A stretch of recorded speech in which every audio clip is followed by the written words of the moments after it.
Tôi tên là Thân Thị Thu Thủy, tôi đến từ Việt Nam. ผมชื่อชายหยางผมเป็นคนไทยครับ我叫朱成凤，来自中国江苏。我是林金宏，我对台湾来。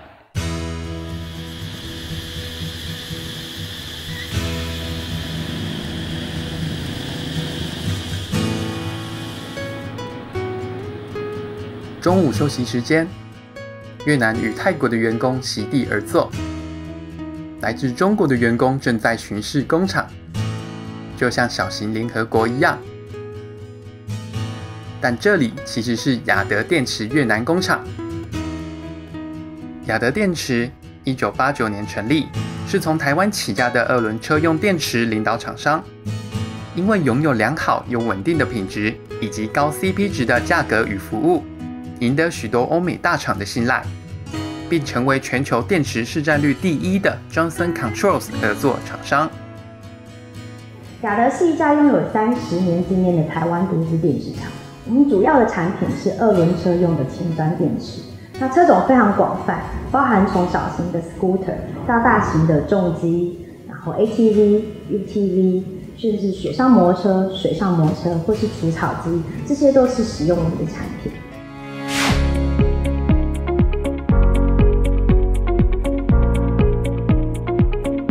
我们100%外销的一个经营模式，影响着我们必须选择非常友善的投资环境来作为我们的生产基地。那台湾的经济受阻之后呢，我们选择西进到了大陆。随着大陆它的内需取消了很多外商的一些优惠政策之后，我们不得不选择南向到东南亚寻找更友善的投资环境。那在环保的议题跟科技的冲击下，我们投入更多的资金、时间跟人力，去做到合乎越南本地国以及我们所有出口国的法令法规。那雅德必须要以最快的速度跑在法令法规的前面。因为跨国集团式的经营，雅德的员工来自世界各地，有台湾、美国、泰国、大陆以及越南。然而，面对文化与语言上的差异，雅德电池在经营管理上面临到极大的考验。雅德是一个拥有5个国家文化差异的大家庭，但当我们南上到了越南的时候，越文跟中文的差异其实加大了沟通的障碍跟冲突。可是越南的当地员工往往都误解了中阶跟高阶干部的意思。所以拥有一套适合雅德的经营资讯的统合，对我们而言是势在必行，而且刻不容缓。除了跨国人力管理挑战外，台湾接单、越南生产、欧美客户的营运特性，若缺乏共通的管理平台，将造成产销断裂，更无法有效控管产品与管理成本，难以提升竞争力。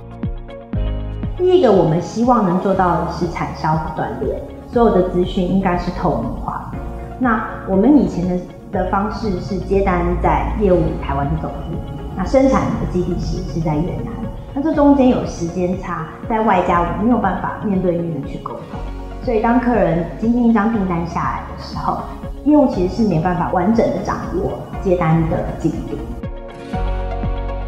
第二个，我们会希望能做到就是更准确的掌握成本。我们对于成本的无法掌握，会影响我们在报价的时候以及订单的利润。我们希望能透过更准确的成本分析，进而做到报价的管理，以追求雅德最大的接单利润。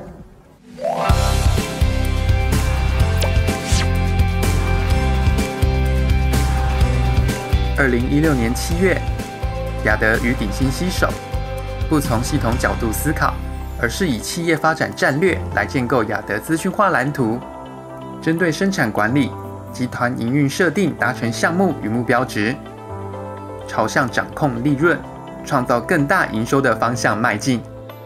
其实真正对雅德3-5年来整个经营的方向，最重要还是在于营收利润的掌控跟市场的扩大。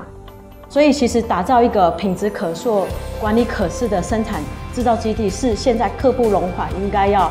完成的事项。雅德需要的其实不仅仅是一套系统，而是能满足策略下的一个管理机制。我们的营运流程是可以有效的监控，并且是透明化的。